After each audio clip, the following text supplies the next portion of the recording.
Back ground میں music چل رہی منہ والی، اور خطیب جو ہے بیان دے رہا ہے، کہیں سے کٹ کر لیا کسی عالم کا بیان اور اس کو ڈال دیا، اور پیچھے بیک گراؤنڈ میں میوزک ڈال دی، منہ والی میوزک، اور لوگ سن رہے ہیں اور اثر دل میں پیدا ہو۔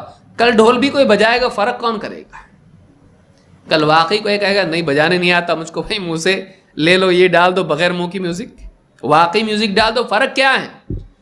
کل کو کوئی آدمی کھڑا ہو کے یہ کہے گا بھائی اس کی اگر وہ منع نہیں ہے تو یہ منع کیوں ہے؟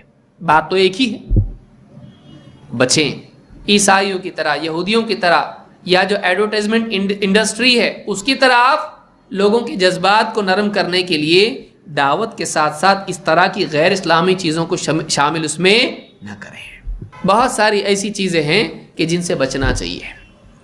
یہود و نصارہ جیسے فلموں کے پروگرام ان کے جیسے دوسروں کے ہوتے ہیں، ہم دینی پروگرام ایسا کریں، ہمارے سٹیج ایسے سجائیں اور ہم آسمان سے کود کے سٹیج پر آئیں،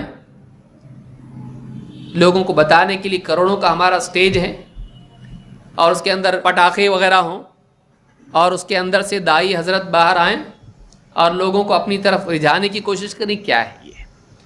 اور دلیل میں ہم یہ کہیں کہ بھئی وہ لوگ کرتے تو ہم کیوں نہیں کریں؟ وہ لوگ جو کریں گے ہم وہ کریں گے، یا وہ ہم کریں گے جو نبی صلی اللہ علیہ وسلم صحابہ نے کیا؟